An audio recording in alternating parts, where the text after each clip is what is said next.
Hay días en los que me pongo a pensar en por qué un dicho aparece, pues, o qué es lo que significa en realidad, o por qué llegó a ser perdurable en el tiempo y pasar de generación en generación, ¿cierto? Con estos días de caos que hemos tenido, pues por muchas razones y muchas personas, creo que no soy la única persona que ha sentido caos en las últimas semanas, con eclipse de sol y movimientos astrales y cosas pasando no solo en el cielo, sino también en la tierra, y cambios y todo. Me puse a pensar en algo, y es que a veces decimos que nos duele el alma, o que nos rompieron el alma, o que algo pasó con el alma. Y entonces estuve reflexiva sobre eso y llegué a una conclusión, y es que al alma nunca la tocan. El alma nunca se perturba. El alma no hace parte de esa parte tuya que se va a dañar. El alma es increíblemente resistente, aunque es muy delicada, pues es como una paradoja, quizá. Pero llegué a esta conclusión porque en es- cuando hay caos uno hace ejercicios como introspectivos, se empieza a mirar más profundamente, pues si decide hacerlo, porque generalmente también podemos escaparnos y no hacer nada, pero cuando uno decide enfrentar el caos para ver qué es lo que hay, entonces se da cuenta que es como una entrada muy oscura en la que uno ingresa. Hay un pedacito muy corto que es muy oscuro, que no ves casi nada, que crees que te vas a tropezar o te va a pasar algo. Pero luego aparece una luz tenue que te permite irte acomodando y llegar hasta el punto donde puedes ver. Así lo veo yo, así veo yo el caos. O así pues lo he como ido procesando en el tiempo.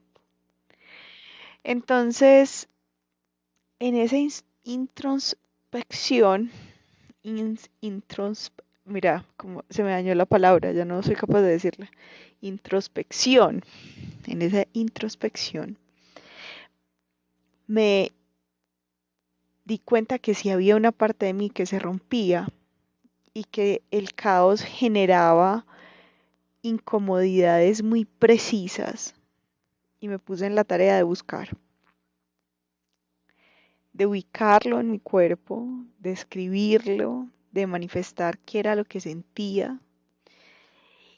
Y con todo eso, digamos, más claro, entonces dije, claro, entonces aquí lo que se está rompiendo es el ego. Resulta que el ego es una herramienta muy importante para la vida porque realmente es quien nos mantiene vivos, ¿cierto? El ego permite que hagamos tonterías, pero no lo suficiente como para morirnos, porque si nos morimos el ego se muere. El alma, acuérdense que está intacta, o sea, el alma es imperturbable.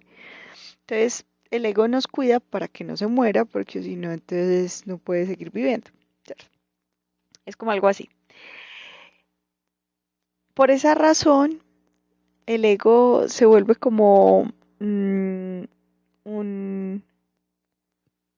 experto en lo que nos genera bienestar y un experto en lo que nos genera malestar con base en las experiencias que hemos tenido. Entonces él va como tomando fotos y grabando todo lo que pasa en la vida y tiene dos cajones, lo bueno y lo malo. Y en lo bueno mete lo que cree que nos sirve y en lo malo pone lo que cree que no nos sirve. Y ya. Acuérdense que el cajón de lo malo, de lo no importante, de los problemas, ese cajón no lo abrimos o hacemos lo posible por no abrirlo. Entonces, todo lo que se queda en el lado malo, pues nunca más vamos a volver a saber de él porque el ego está evitando que tengamos malestar o que sintamos malestar. Pero es súper importante, ha sido súper importante para mí darme cuenta que el ego se rompe en algún momento porque pueden haber situaciones en las que necesito que ese ego que me ha salvado de muchas cosas en la vida me salve y como que no funciona, no está activado. Y no está activado precisamente porque está en reparación. Lo paradójico acá es que lo que yo entiendo es lo siguiente. El ego es reparado por el alma, porque el alma pues como que lo sabe todo, lo entiende todo, lo comprende todo, ve todo súper bien, hace parte del aprendizaje, qué bueno que te pasó esa experiencia maluca, todo eso. Y dentro de todo eso se preocupa porque el ego no funciona, porque el ego es quien nos mantiene vivos, ¿cierto? El alma no nos puede mantener vivos porque es imperturbable, pero el ego sí. Al ego le da miedo, el ego nos mantiene vivos. Y realmente es el miedo el que ha traído a los humanos al punto donde estamos. No es la valentía, es el miedo. Sin el miedo no hubiésemos escapado de quienes nos iban a comer cuando éramos neandertales o algo así. Entonces, volviendo al hilo conductor, el ego es reparado por el alma, pero uno no se da cuenta. Y digo que es reparado porque el ego nunca va a perder como su esencia total o absoluta. Entonces lo que hacen es empezar a ponerle, puede ser como en China, líneas doradas a las cicatrices que se van haciendo cuando se quiebra. O una costura de un hilo de otro color en una costura para poder darnos cuenta que se reparó algo. Entonces,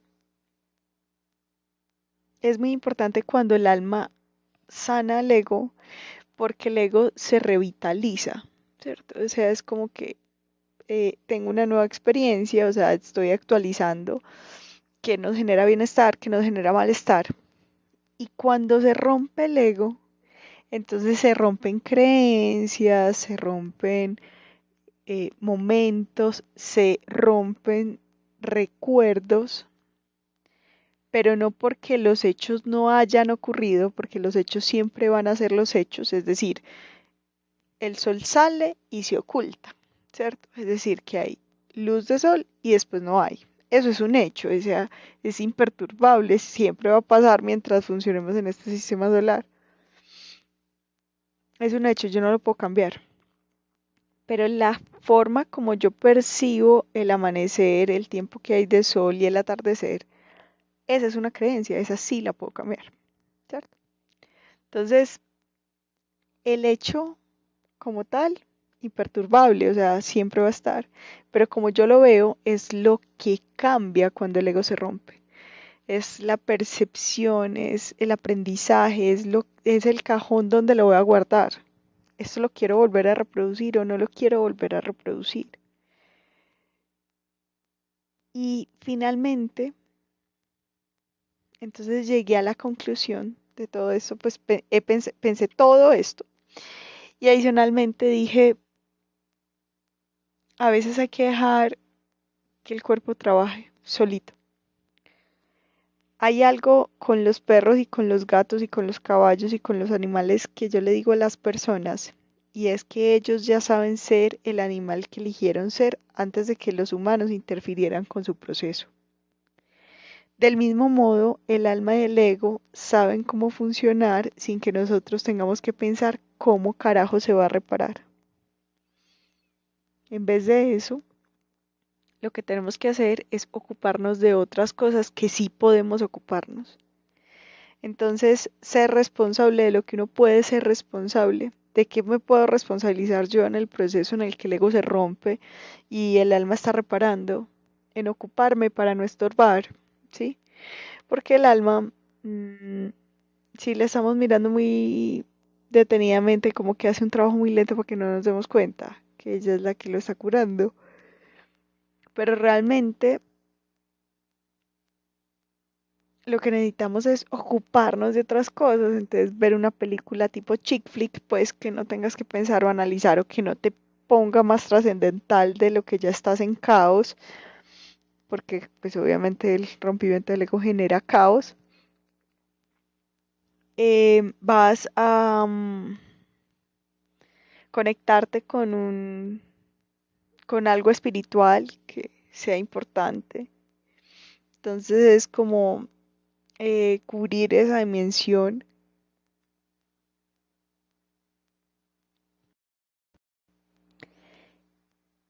Es haciendo, digamos, parte mental de alguna manera, como mental espiritual, pero también hay que ocuparse del cuerpo, hay que caminar, hay que correr, hay que moverse, hay que hacer algo para que no nos agobie tanto. Yo les recomiendo, por ejemplo, que Trufa no esté tan cerquita cuando estoy grabando podcast para que no interfiera, pero ella está acá. Y recomiendo que las emociones sean nombradas, que en estos momentos que nos generan malestar, nombremos las emociones que las necesitamos recordar después. Hay una autora que se llama Byron Katie. Ella escribió un libro y pues ha escrito varios libros y desarrolló un método que se llama el trabajo. Ella hizo una recopilación muy interesante de las emociones que podemos sentir y están disponibles para todos en línea. Así que pues es como la súper recomendación que les hago para poder empezar a nombrar las emociones, que no son solo las de las películas de Disney, de alegría, tristeza, asco, rabia y miedo. No es solo eso. Y no es solo cuando está adolescente, hay muchas formas de nombrar las cosas y hay que aprender a nombrarlas. Y creo que es muy importante expresar de alguna manera escrita o a través del arte las cosas que vamos sintiendo, porque eso se llama catarsis, eso se llama limpieza, eso hace parte de la limpieza del espíritu, de la limpieza digamos, de quien alberga el alma, y es supremamente importante, sobre todo en los momentos de caos, porque el caos hay que dejarlo fluir también. No es que el caos haya que detenerlo, el caos es lo único natural en la existencia. Tendemos al caos. Sin embargo, pues peleamos con él todo el tiempo y queremos que se acabe y no, no se va a acabar. Mientras estemos en esta experiencia no se va a acabar. Así que hay que aprender a convivir con el caos y no que el caos nos poseya, que seamos poseídos por el caos, no. Nosotros podemos hacer del caos una herramienta increíble para todos. Este podcast, quiero decirles que no lo hago solamente por compartirlo, por saber qué hay. Lo hago por escucharme, porque a veces me hace falta tener esa voz consejera y creo que también puedo ser yo.